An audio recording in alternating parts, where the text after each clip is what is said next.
I got a question for you as you come in the door, though. Do you think that Michael Jordan fans are the best? I'm a Michael Jordan fan. I'm a Kobe Bryant fan. I'm a LeBron James fan. I'm a fan of greats. So I can argue on every side of the coin on all of them.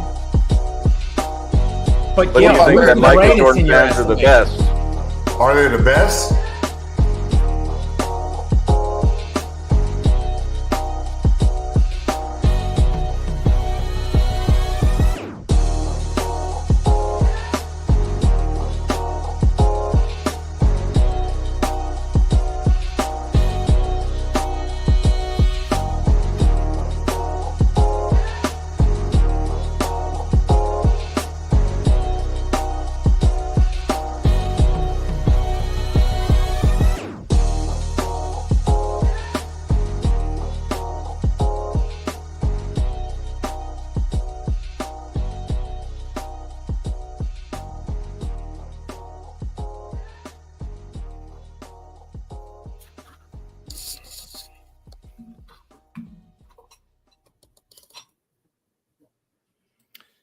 All right, welcome everybody. We had to use the Sunday intro, so I apologize about that, but that's okay. Not a big deal. I'm here with Hoop God. Sorry we missed last week. Just, we're grown-ups, we're adults. Sometimes life happens, so apologize about that. But we are here this Wednesday, and we're going to be talking about, obviously, some of the bigger trades that have gone on in the last few days, mainly the Luka and Anthony Davis one.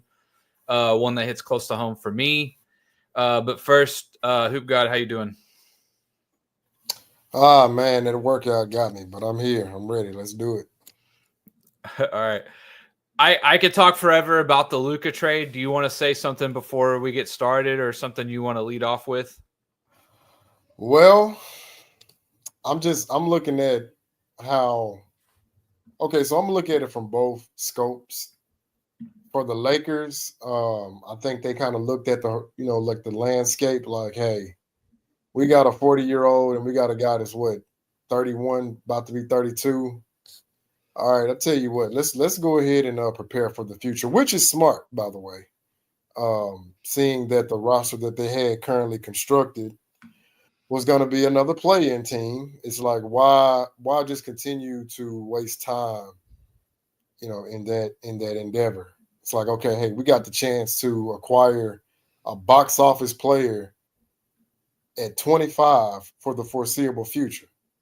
I mean, that's once in a lifetime. You can't pass that up. So I'm looking at it. The Lakers are, of course, getting ready for the future. I know a lot of these particular fans aren't going to like it, but yeah, Luka is his replacement. I mean, hey, everybody's going to be replaced.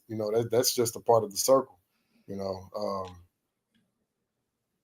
But the Mavericks, I'm just in disbelief because you acquire a talent like Anthony Davis, first team All NBA. Well, I'll just say he was an all league defender and he was All NBA player as well.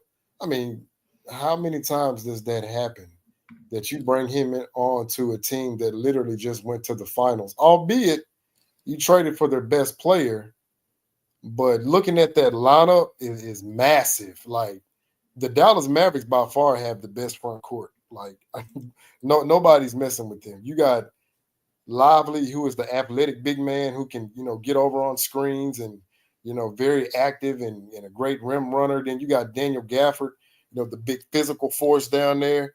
And then you got Anthony Davis, playing his natural position, which is the 4.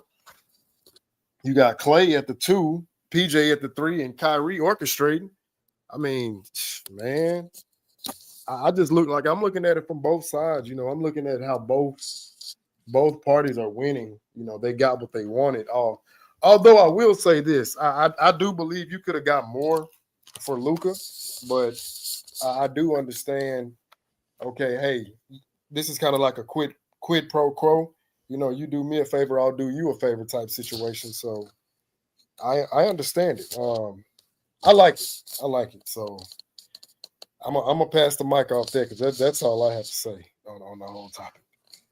Yeah, I mean, You kind of gave more of a better feel for the Mavs than I would have. I mean, I'm obviously devastated. I think it was a horrible trade. Um, and I'm, but obviously, like, looking past that, right? Like, we're past the morning phase. Like, I've had a pit in my stomach for like a few days, but it's Man, just I understand. basketball. It doesn't affect me. Like, let's look to the future, right? Or let's talk past the fact that it was just a bad trade in most people's opinion. My thing is that um here's honestly what upset me the most, and this might be a weird take or something that most people maybe haven't thought about, right? But uh Dallas, I've talked about this before. For whatever reason, Dallas has never been like a free agent destination city or team. And Nico and Kyrie and Luka really like changed that the last couple years, it feels like. I think Luka obviously being the main thing, that he is fresh blood, that we were so fortunate to get Dirk and him essentially seamlessly at the end of his career into the beginning of Luka's, and we were always very fortunate for that. And obviously that new blood, and then what's crazy is that Nico could do no wrong. He got Kyrie here. They drafted Lively. He hit on like great free agents like Derek Jones Jr. and Najee Marshall, and the cojones he had to go get Grant Williams and then double down, trade him, and get PJ Washington. Right?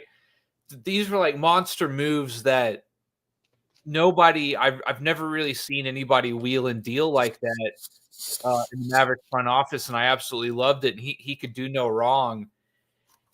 And then to come out and do this, everything about this absolutely baffles me in terms of the reasoning, right? They say, I guess the cope is that Luka's conditioning, and therefore his his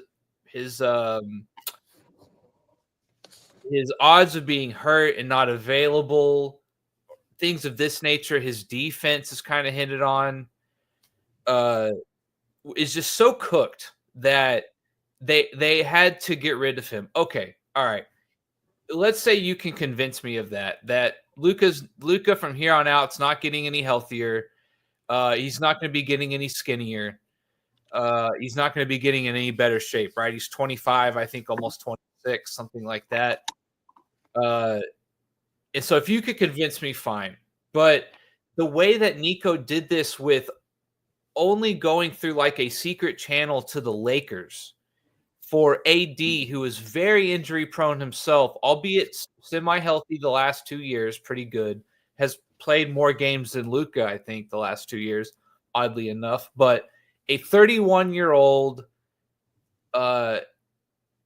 player who has a history of being hurt, and you get that with a first-round draft pick, right? When I woke up and I heard that Luka was traded, I wasn't necessarily shocked. I was surprised, but I thought, well, if Nico gets the right offer, like, I could see Nico pulling the trigger. He must have got the farm for Luka, right? That was my initial reaction when I woke up on Sunday morning.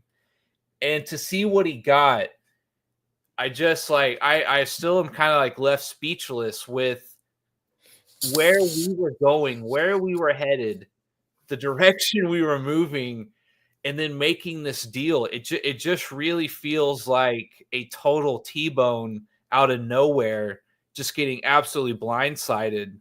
It's really hard to explain. I'm still have no good explanation for what he really wants to do, because the way he is defending it doesn't add up to me. And Nico is smart enough to know that if you shop Luka around, you can get the farm from another organization for him. What, 5-6 round draft picks, and maybe some good role players, like some a bona fide starter, maybe something like that. And to think that you just got a guy who's 5 to 6 years older, who's also injury prone, with a first round draft pick, it's just not really, it doesn't add up to me from that perspective. The value to me is just head scratch. No, I agree. I mean, that's why I said that. See, everything is connected, right? If we just want to go like philosophically, so Rob Pelinka and Nico Harris both where like they go back as far as when Kobe left Adidas and joined Nike, like right. That was Rob Pelinka and Nico Harris who were facilitating that. So they already have a relationship, business wise. Then you got to look at this. I believe Jason Kidd looked at Luka and was like, okay, I can't maximize this guy because Jason Kidd is defensive minded. Luka's offensive minded. And not to take anything away from him because I think he's a generational talent, generational player. But Jason Kidd is more so, he's more familiar with Anthony Davis from his time with the Lakers. So I do believe that, which you're absolutely right. Like, I think they could have gotten way more for Luka shopping him around. I think they were doing the Lakers a favor because Nico Harris and Jason Kidd seen that the Lakers had something that they wanted and vice versa. Rob Pelinka was like, okay, yeah, we can get Luka and definitely build a squad around him because what you were saying, it made me think about the Kawhi, when Kawhi got acquired by the Clippers and OKC got all those draft picks for sending SGA down there because he originally was on the Clippers. So I'm kind of looking at it like, well, had they consulted with other teams, oh yeah, they could have without a doubt like got hella draft picks. But I just look at it like they were both doing each other a favor. One was doing it for the present, the other was doing it for the future.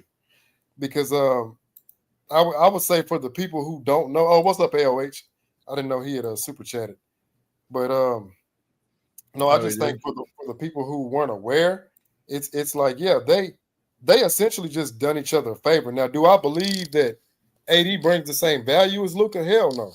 Absolutely not. That would be, blasphemous to say.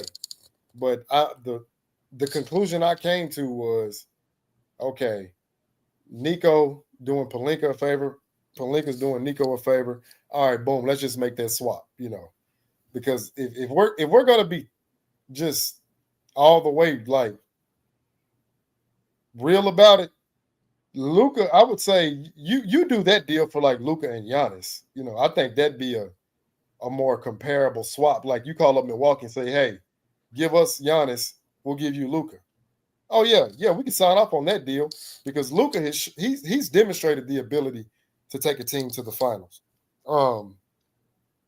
AD not so much. I mean, I think AD he's very talented, but we haven't just seen AD being like the solo guy, like, hey, I'm the guy, everything goes through me. We haven't saw that yet. Now, I think he's in a better situation with the Dallas Mavericks because I believe Kyrie, will assume that leader role, but he's going to defer to Anthony Davis because he knows what Anthony brings to the table, and everybody else will play off of that. Then you got Clay as well, because now I think for Anthony Davis, this will be his best situation as far as a player having the team constructed. Like they're going to tell him, hey, AD, we're playing through you.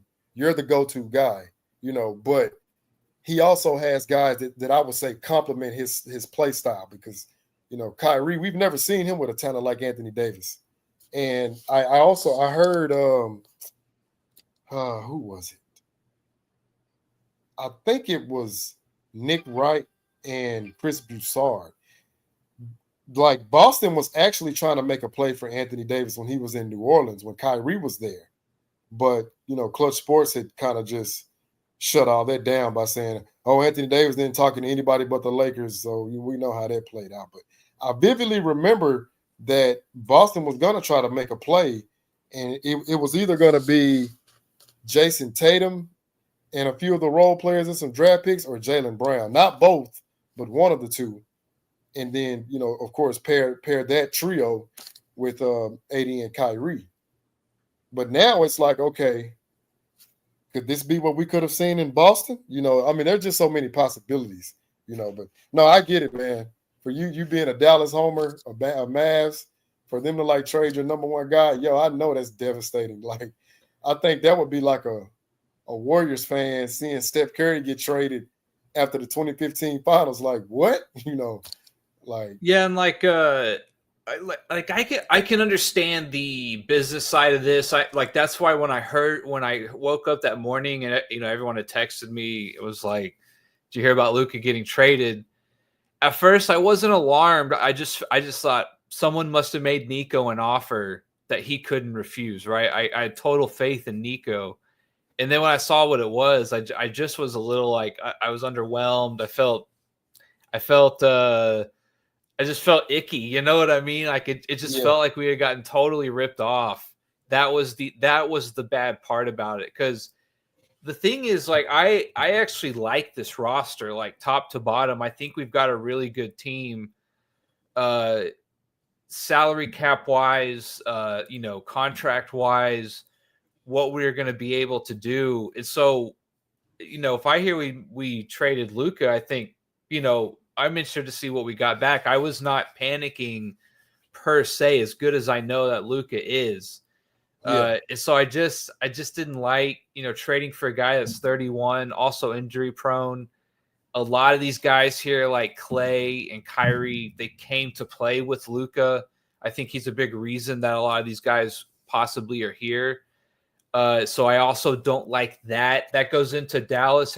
Dallas was sort of becoming a little bit of a free agent destination. And it just feels like we've gone backwards on that now, which that part I think is what I hate, because so much of basketball these days is networking. Unfortunately, the banana boat culture, you kind of have to play, or at least it's kind of like, what was the guy who came over to Chandler Parsons? One reason I always loved Chandler Parsons is because he was out there recruiting 24/7, trying to get guys to come to Dallas, right? And I always liked that about him. And he was playing the game, right? That's just kind of what it is these days. And so I feel like we've told, like, who's going to want to come to Dallas now? And then the next layer I wanted to get to is that I'm sure a lot of people have seen a lot of the conspiracy theories going around with gambling and people wanting to move the Mavericks to Vegas, or the new ownership wanting to try and leverage that or force that to get gambling in Texas in some way. I don't know about all that, but here's what I will say. When I found out that Cuban gave up his majority share in the Mavericks, I was very worried, because not every team or organization is fortunate enough to have a guy who loves sports, or loves, he's kind of all in with the sports thing. He wanted to buy the Cubs, remember? And he tried to buy the Texas Rangers as well. But he kind of got outbid and muscled out a little bit over there with Nolan Ryan and a team of guys he was with. And so I've always loved Cuban. He's call him good or bad, but he's at least very into it, right? He wants to win. He's competitive. Maybe he's a little overly involved, but I don't think it's to a detriment. And so when I heard he had given it to the Adelsons, and what, they're very involved in politics, I was very concerned that they see the Mavericks as a business venture, which is fine, right? But to have someone who sees it as a business and is a fan is a whole nother thing, right? Hey, not to interrupt, but I just got an update. Yeah, Jimmy Butler traded to the Warriors.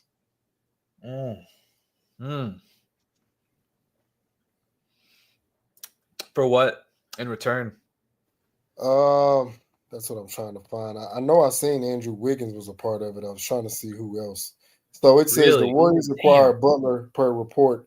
The Golden State Warriors have agreed to trade Andrew Wiggins, Dennis Schroeder, Kyle Anderson, and a protected first-round pick to the Miami Heat in exchange for six-time All-Star Jimmy Butler.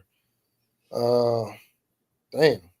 I thought they would have tried to keep Wiggins, but yeah, he was going to be a part of the trade package. Yeah, I feel like Wiggins and Butler are almost kind of the same thing in a way, a little bit. I'm just wondering how is that? How is he going to mesh with Draymond? Because I can see those two clashing quick. Yeah, or maybe becoming some kind of bad boy, or they both lean into it. Maybe I don't know. I'd have to see like the salaries a little bit more to see that one to have a feeling on it. I mean, obviously this is like a win now move for Golden State. Yeah. Um, but yeah, getting back to the Dallas ownership, I was just always very worried that it was now in the hands of a political thinking person instead of a sports minded person. It's kind of what I was Yeah. trying to say.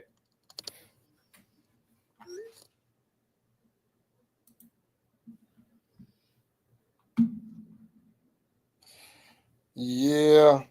These trades are, man. De'Aaron Fox to the Spurs with Wemby. Now you essentially got a Tim Duncan, Tony Parker situation there. I Plus hate Chris, it. Yeah, yeah, you got Chris Paul with that veteran leadership. Jimmy Butler with the go, like that's gonna, man, that's just gonna look awkward. Like Jimmy Butler seemed like he just fit the Miami personality, but I guess he ran his yeah. course.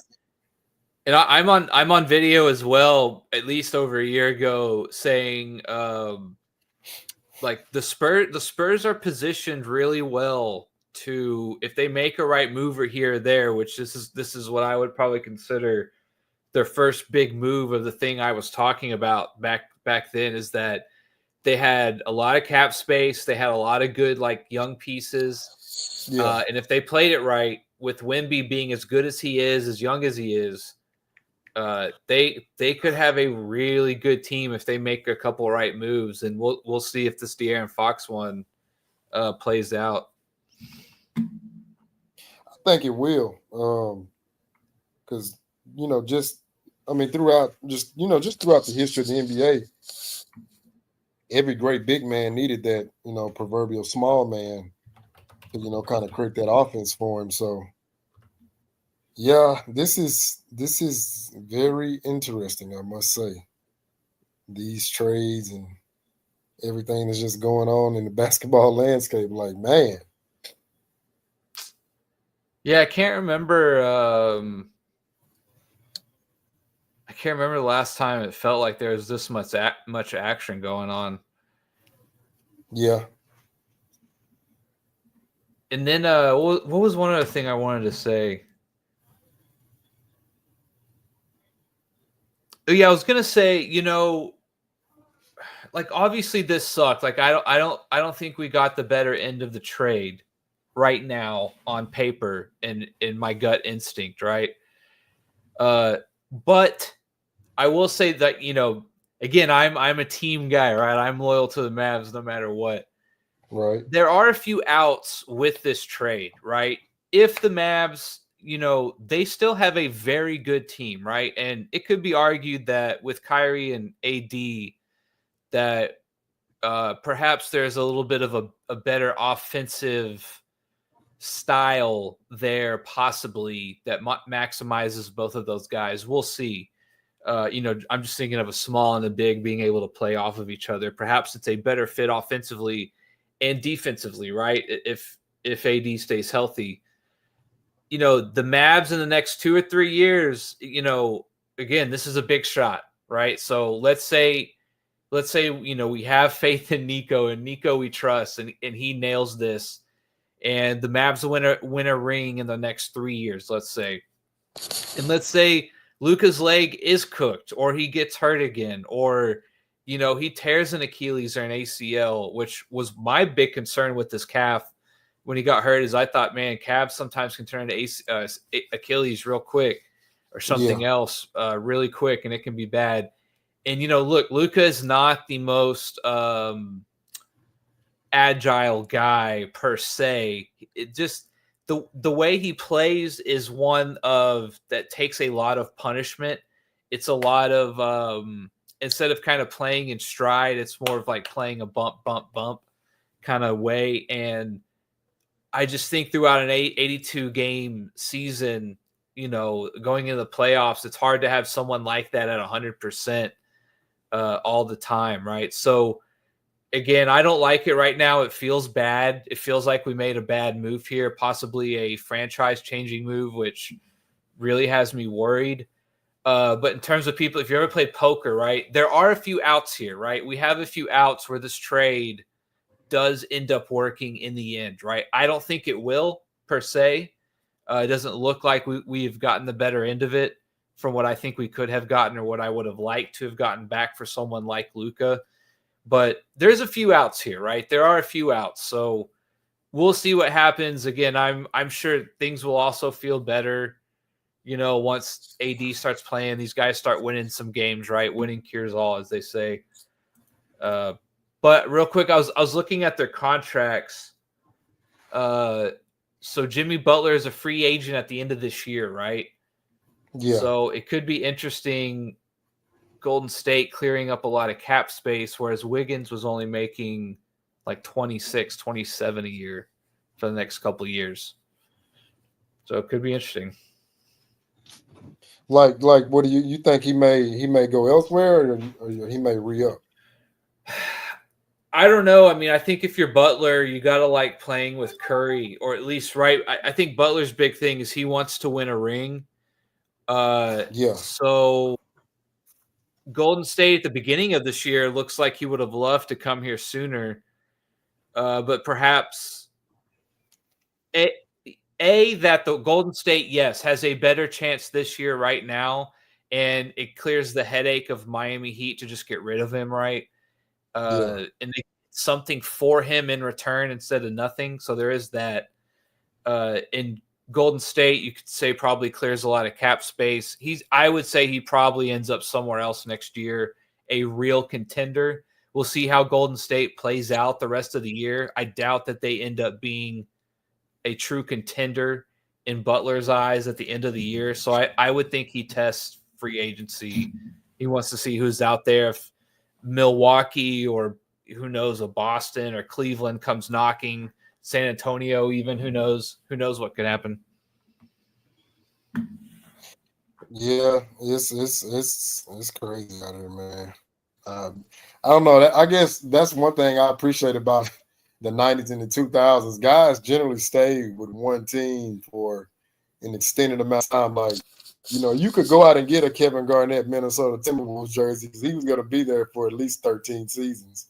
I would say Paul Pierce, Kobe, Dirk, Tim Duncan, Amari Stoudemire.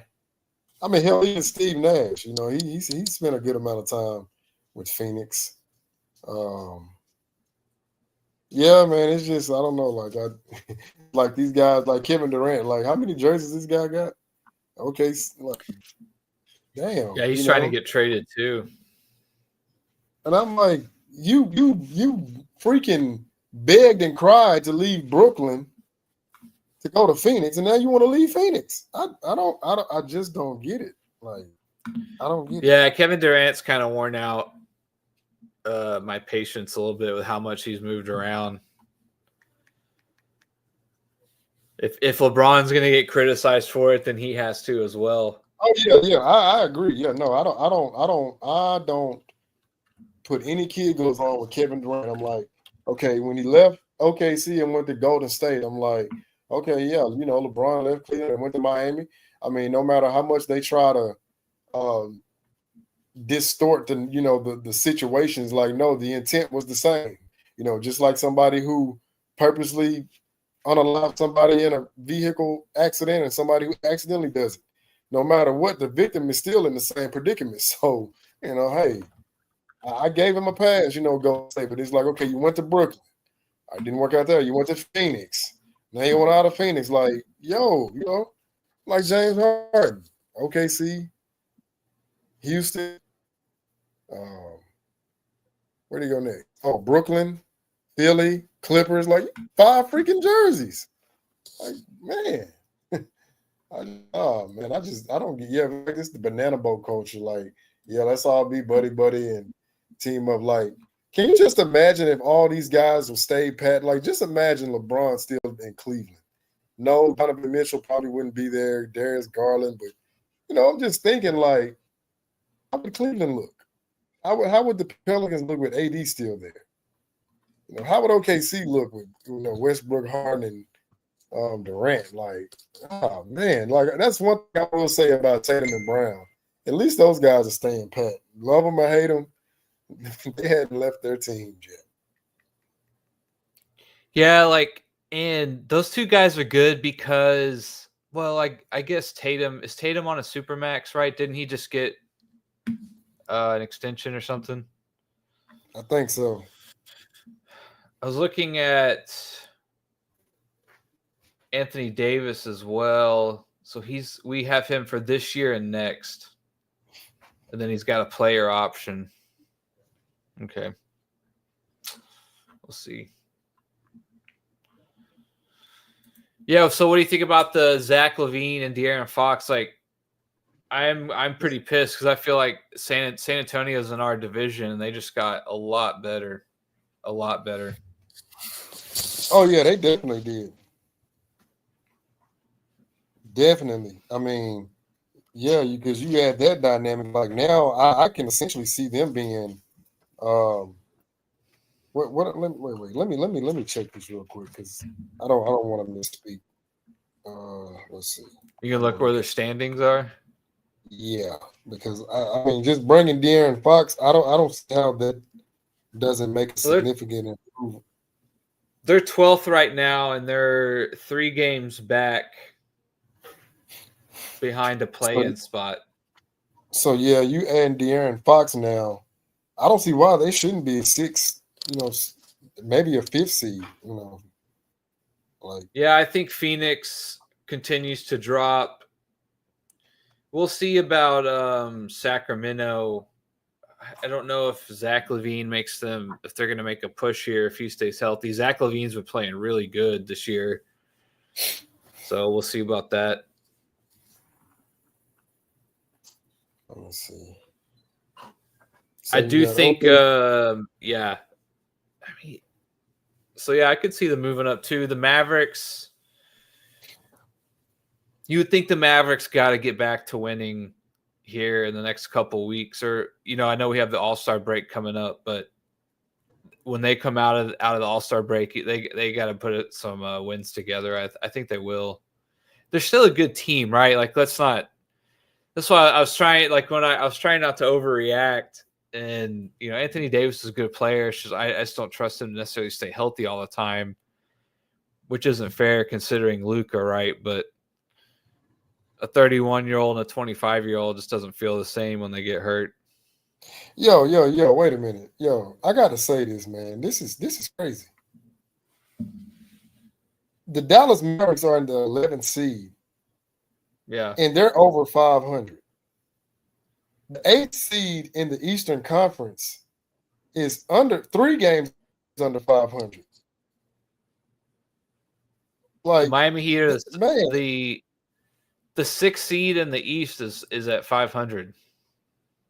Yeah, that's what I'm looking at. The 6th, yeah, that's crazy. Yeah. Like, you got the fucking 11th seed Mavs. The 12th seed Birds are 5 games under 500. But that's ridiculous. Like, the 6th seed is a 500 team. I tell people, man, the Western Conference, like, since MJ retired, they've been the big boy conference. Then the Mavs also traded Quentin Grimes for Caleb Martin. I don't know if you saw that one. That was a little bit of a smaller trade. Oh no, I didn't know. Well, yeah, no, I heard. I didn't see it, but yeah, I heard it in the talk space. He'll be a great addition to the team I picked up. You're breaking up a little bit. Yeah. You're roboting. Okay, so Jimmy Butler agrees to a 2-year extension. 2-year extension with the Warriors. Interesting.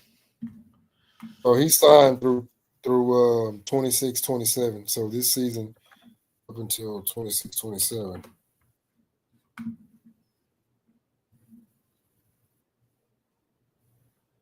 So yeah, so he had a player option next year. and then he was an unrestricted free agent for the following year. So they must have just negotiated around that. Yeah. I'm sure he'll be making about $50 million for the next 2 years. Hey, you think KD will go to Miami? I don't know. Whenever what I did a video a while back, talking about like the NBA salary cap and how, like, really having a better understanding of the salary cap and things of that nature. If you knew how much players made, you'd be able to answer these questions a lot sooner when people are like, could you do this or that? And it's like my first response is always like, I need to see the contracts first. Like I need to see what like the team situation is or what they'd have to give up. Yeah. I don't know. Durant would probably want to go to a contender. Miami doesn't feel like a contender. They're kind of selling right now. Yeah. Oh. There's some rumors he'd come to Dallas for a little bit. I don't know how true those were. Would they have enough to pay, like to pay him though? Like, could they afford it? I don't know. I don't think so. I think we're pretty tight right now. So we probably have to trade like 3 or 4 players at least, or something like that.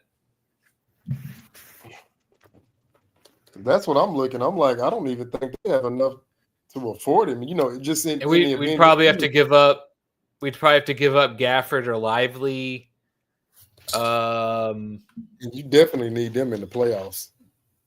Probably Najee Marshall and like Caleb Martin. Yeah, like we'd probably have to give up a lot of depth.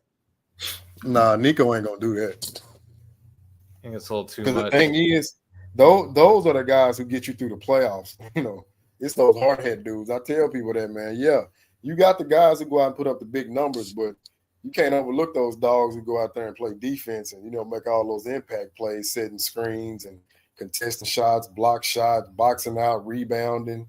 Like, that stuff matters. The Suns have Durant until next year, about $54 million next year. I just don't get it. Like, you got Devin Booker there, you got Bradley Beal. They went out and got Tyus Jones. Not saying he's all world, but I mean, he's at least a point guard. Like, what else do you need? Oh, that's right. And then Chris Middleton got traded for. Oh, I already forgot.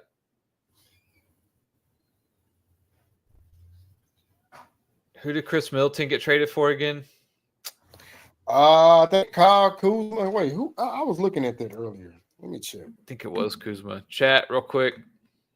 Someone in the chat tell me.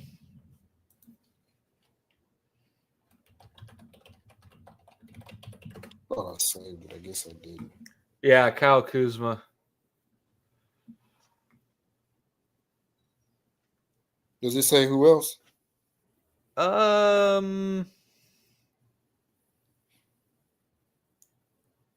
don't know if I like that trade or not. Chris Middleton's a nice kind of spot up 3-point shooter.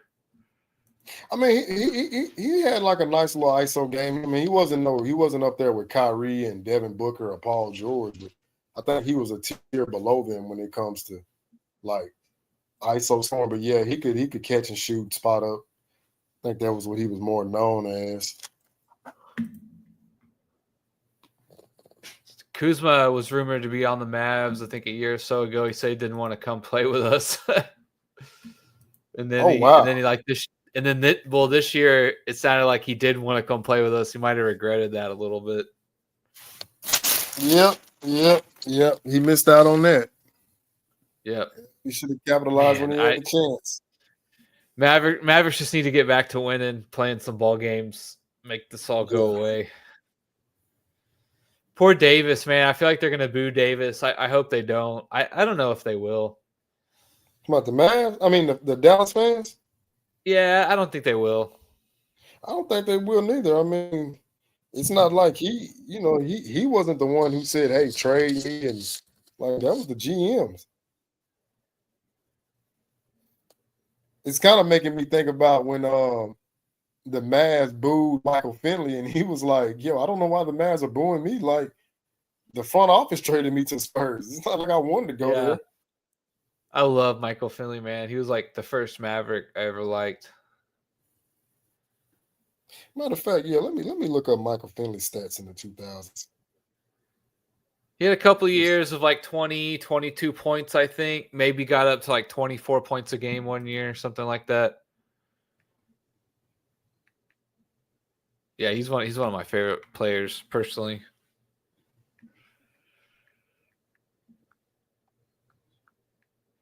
No, I'm looking it up. Like I like Michael Finley too. I'm just looking it up to debunk this whole efficiency narrative. Yeah. And there was one more thing I want to say about the Mavs ownership too. Whenever Cuban had sold his majority stake, if you also remember, or maybe people don't know, but Cuban before all this,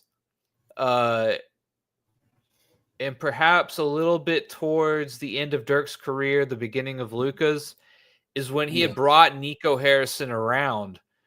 And Nico was kind of like a analytics guy. Again, he's more of a modern guy. By modern, I just mean he kind of likes to play into the whole networking and relationships. And he worked for Nike, so he's very much like more on the modern than the old school spectrum of things, I guess, if that makes sense. Yeah. And essentially, there was like a big clash between them and the Nelsons. And the Nelsons essentially had found Dirk. They had kind of put that 2011 run together. They'd found Luka too, and they had hit on Luka. And there was just like a big clash there. I don't know if people quite remember that, but like Rick Carlisle was involved a little bit too. And they kind of ran them out of town, right? And that's when Nico took over, and they got Jason Kidd, who I'm still like on the fence on after even 3 years. But and so they got Kidd. Nico became GM, and there's like a whole regime change, right? And what I hate is that Cuban essentially was okay with that, or he thought that was the move to make. And again, Nico had been dead on up until now, and so it was hard to hate the move. You couldn't really criticize it because I felt like Nico was playing the game, right? I felt like he got the game in today's world a little better than the Nelsons did, but maybe the Nelsons got some of the more principled things, right? Like, I don't think if it was the Nelsons and Cuban like 10 years ago, I don't think they would ever let Luka go in this situation, right? Like, never. Or it'd have to be the farm and then some, right? So like that's what sucks, is that Cuban had that regime change, and then he just kind of sells his majority ownership, like just a little, like shortly after that, right? And so it just like, it all around just kind of feels like it's like a whole new era in the Mavs in just the last couple years, and this Luka trade really has kind of cemented that that like we're in a new era of Mavs ownership in basketball.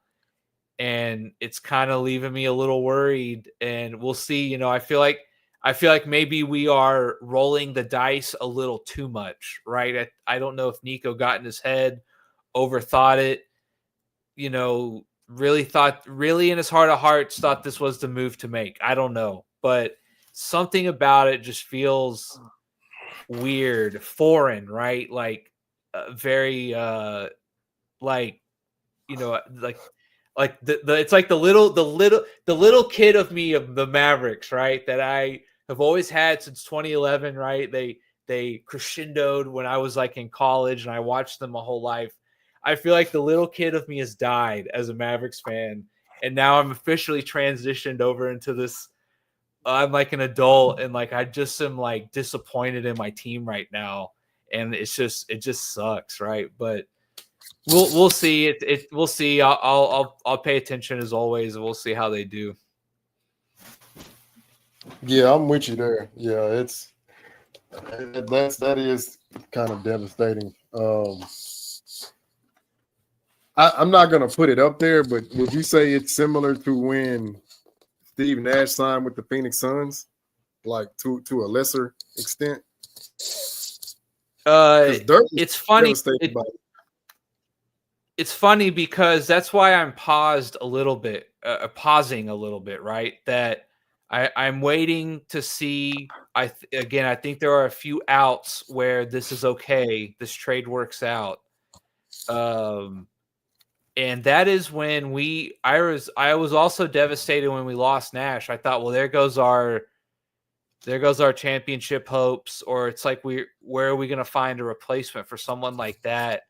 And what did Cuban say? Remember, he thought it was a little too much money and that Nash was getting older, right? And then he had a few injury problems, which is so funny because that's what they're now saying about Luka.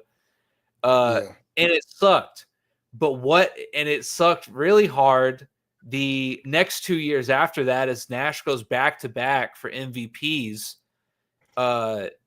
even though the Mavericks make a finals run there, and then Dirk gets his MVP after those two from Nash, and then Dirk eventually gets his ring, and so I actually look back now, and I say I'm kind of glad that trade happened because they both unlocked a higher level.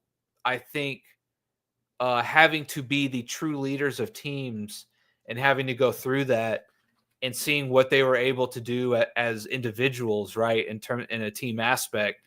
And I think it was almost better for them, right? 3 MVPs in a row and a ring in essentially like a 5 or 6 year period between them after the trade. So that's pretty incredible when you think about it. And who knows if they would have done that together. I as a Mavs fan, I am happy with what we got at the end of the day, having to go through that looking back.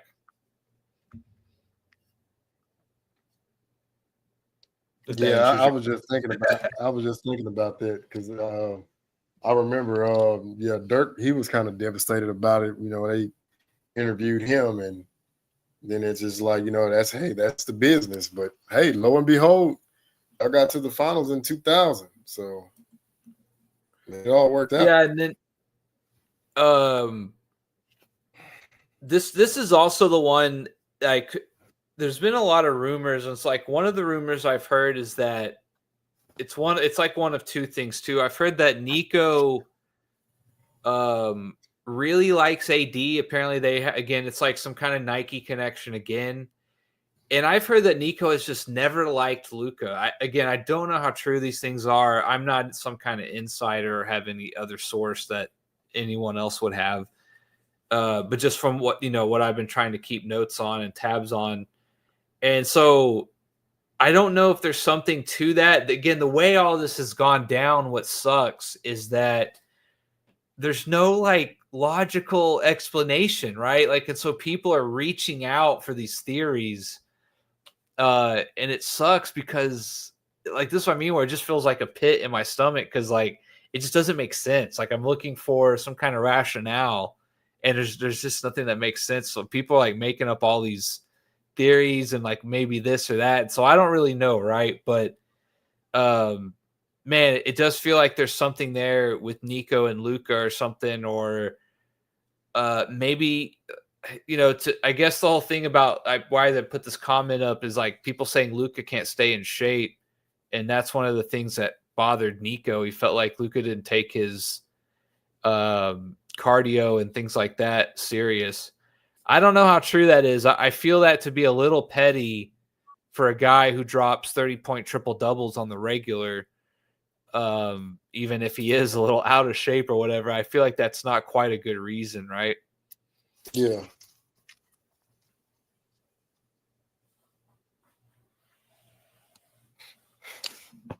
So I'm looking at they're giving more details.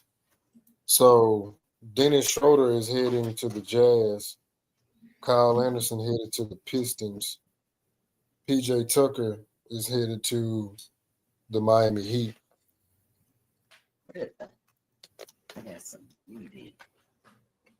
How old is Dennis Schroeder? I feel like he's young, but he's actually been around for a little bit. He's 31. Okay, yeah, that's about right, I guess.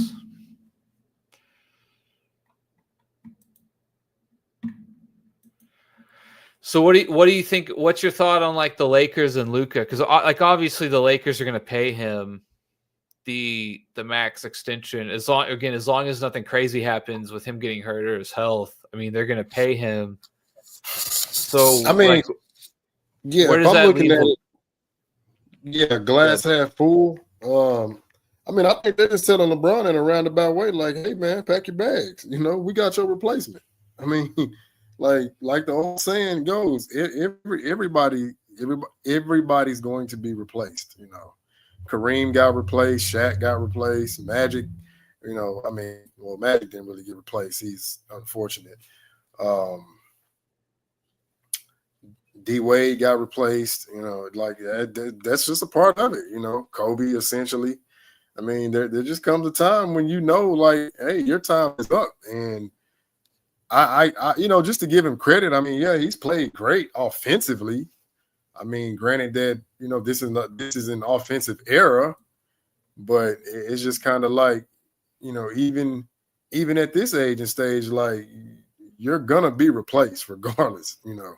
And you got a guy like Luka who he's essentially a better version of that LeBron playing style. Like, yeah, he's ball dominant, but he by far he's more versatile.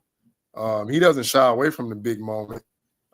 He does more than just, you know, drive and kick. Like, he actually has a post game. I just wish he utilized it a little more. He has that in between game. And he just, like, Luka just doesn't have that, you know, that indecisiveness. Like, he doesn't, he like, to me, when he's shooting the ball, he's shooting it just like it's a shoot around, or I mean, it's a game winner, you know. Like, I don't see that fidgeting, you know, with him. And that's the thing. Like, to me, if you're gonna have that ball dominant heliocentric player, I'd much rather be a guy with Luka's skill set versus, you know, I would say LeBron, somebody who's an inconsistent shooter past 3 feet from the rim.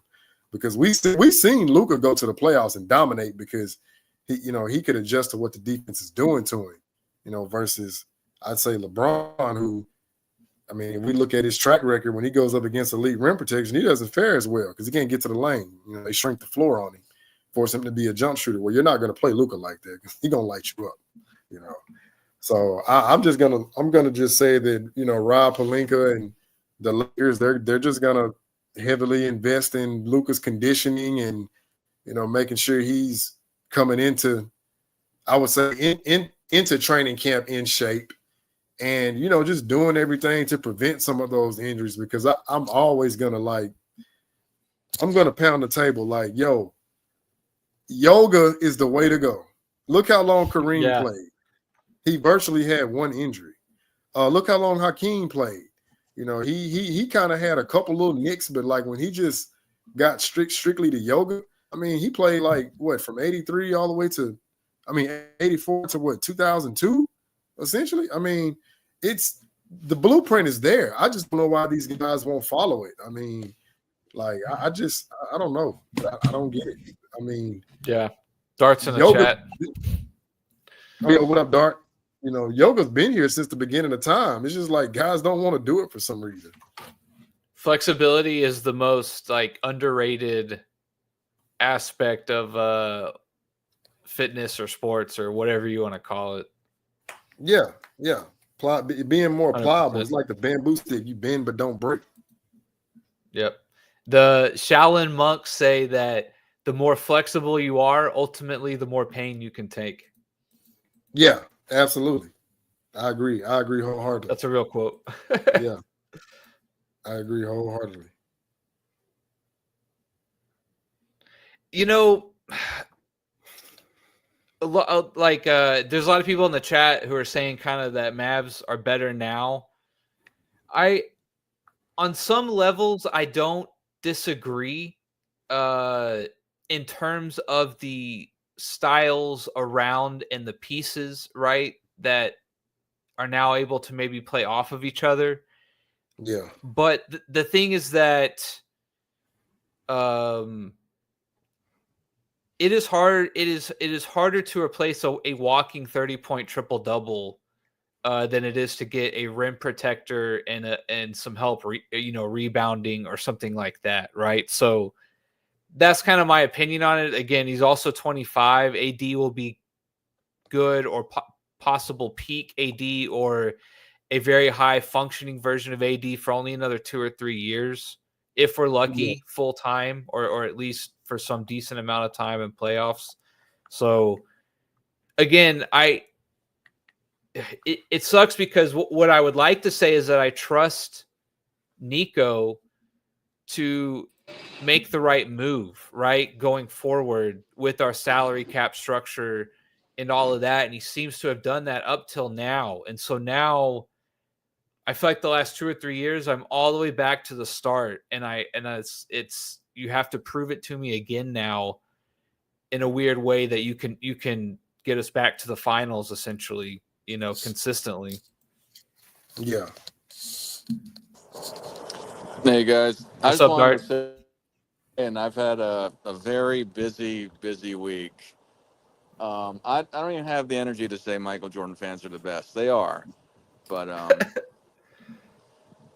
no, I just want to let you know I'm listening to you guys for like this 15 minutes. I'm taken away, and yeah, just on a sidebar, just appreciate you guys for being my YouTube friends. Oh Gonna be man, no listening problem. to No problem, Dart. I'll be listening to you Anytime. guys. I just wanted to chime in and just say hi real fast, but yeah, I gotta go back to work in a minute. Yeah, we're probably Yeah, gonna wrap it up here pretty soon, anyways. indeed, man. Have a good one out there, bro. All right, guys, have a good day. All right. Thanks. Later. That's funny.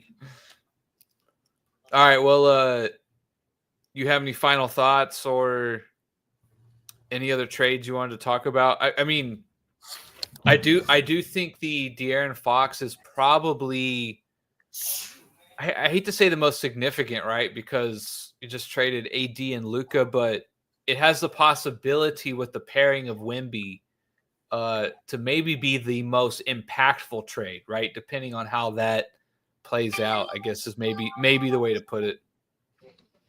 Yeah. Yeah. I can see that for the future because I think Nico, he saw that, okay, OKC, them some young dogs that's gonna be here for like the next 12 years, barring that they all stay together, which I believe they will. I think their only weak point is Chet, because of his frail body. But I mean, hey, you never know. They may be able to, get a Tyson Chandler type guy because I look at Chet, I would say, as a skinnier version of, Dirk. Like, I say when Dirk, started hitting 28, 29, he kind of like, he put that muscle on. But Chet, like, he gonna have to get in the weight room because he just right now he just a little too small. Something and Wemby as well. Don't let me forget about him. But OKC can go out and get a guy like a Clint Capella type, or a Robert Williams, just a dog that want to just go down there and get rebounds and protect the paint, block shots, do all that stuff, put backs, and want the ball. And you pair that, now they instantly get better.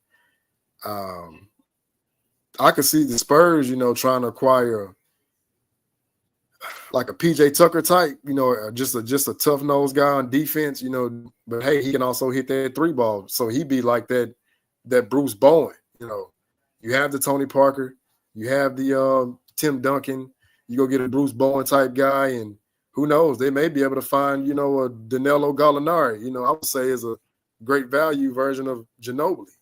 Boom, now you got the Spurs 2.0. So it's going to get interesting, but I would just say, looking at it optimistic, glass half full, I believe the Dallas Mavs within 4 years are going to be a champion. I can see them hoisting that Lombardi barn and everybody stays healthy.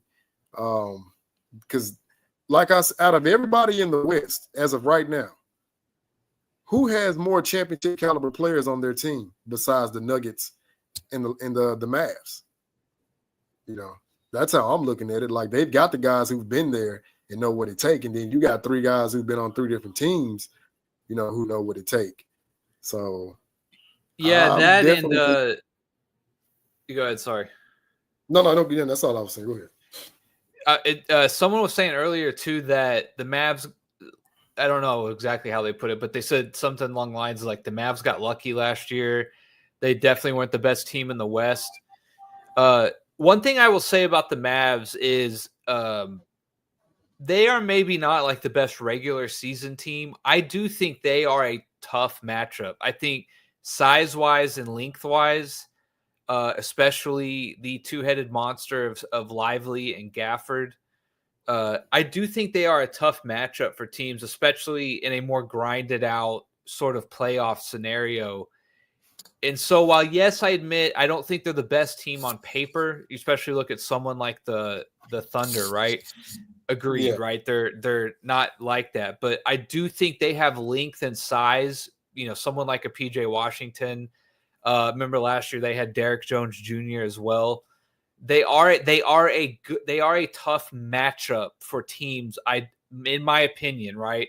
I think yeah, they are a tough matchup for no matter who you are in a 7-game series. I think ultimately their size and their length is their advantage, and they're a semi-deep team, right? I yeah, saw this Max Christie guy play last night. He looks pretty good. I have to go research him, but we have another good deep team, even without Luka, right? And technically, we're getting a healthy guy playing now instead of a Luka who might be injured or come back slow, right? So, we'll see. Definitely now with you were right. Thinking about Lively, Gafford, Davis, and PJ Washington, right? That's a nice little 4-man rotation there at the 4 and 5 spot. absolutely. And the 3, PJ Page the 3, but I mean, like I said, when you get to the playoffs, just like in football, I'll analogize it. The games aren't won by the skill guys. The games are won in the trenches. Who wins the battle of the offensive line and the defensive line, and essentially that's the big men. You have to establish yourself up front first to let your opponent know, no, we're gonna be the dominant team. Like, nah, y'all ain't gonna come out here and dictate to us. And like I said, you got Gafford, Lively, AD. I mean, man, that's woo. When I saw that, I just said, yo, Nico Harris is saying go big or go home. And I am all for it. Plus, hey, I'm glad we've been through this segment without bringing it up. But yo, think about this. The Dallas Mavericks win a championship. What's going to be the narrative about a particular player? What did they ever did without him? Well, I'd be damned. They went on and won a championship without that player. Yeah. I want to see Luka still do well, don't get me wrong, but it really sucks that he's with LeBron, right? And it's like a two-edged sword that if Luka does well, then LeBron's probably, in the spotlight somewhere as well. That's also the other part that I'm really hating is that I would still love to root for Luka and look on from afar and cheer him on. Like I definitely, he's probably still my favorite player in the league, I would say. Although that might have to be Kyrie now or Anthony Davis just because. But if he does well, that means probably the Lakers and LeBron are doing well, which I will hate at the same time. So I don't know how I'll be able to have my cake and eat it too. The fact that he's playing with LeBron. Yeah. But yeah, all right. Well, I think that's a good spot to end it. We covered a lot. I think did a pretty good job breaking it down. So, any last words? Man. Hey, chat. Thank you guys for coming through. Yeah, the NBA trade market is crazy out here, man. I hate it for anybody who bought a Luka jersey or AD jersey or De'Aaron Fox. Because I mean, but you know what? Hey, the NBA has a policy now, if I'm not mistaken, where you can return a jersey and get the new one. Return a jersey, yeah. I luckily haven't bought any Luka gear other than like sports cards, but that's more of like a collecting and trading kind of thing, not really something I can't take back, right? So Yeah. I would buy them. I would buy them either way still probably. So, but yeah, luckily for me, I have no Luka gear, so nothing to burn, nothing to throw away. I'll be fine. Yeah, that's all I have, man. It's just this has been these last couple of days have been crazy. It has been crazy. Like I said, I can't remember the last time. Someone will have to fact check me or whatever, but I can't remember the last time free agency was this wild. I mean, there's like Kevin Durant and Bradley Beal, I guess the 1 year or when Bradley Beal signed, I feel like that was a big deal, but not like this, not like 2 top 10, 15, top 15 guys and another trade that has like another 2 top 25 guys. And yeah, it's then Jimmy Butler, another top 25 guy. So I feel like we're seeing a lot of like top talent get moved around. Yeah, unfortunately.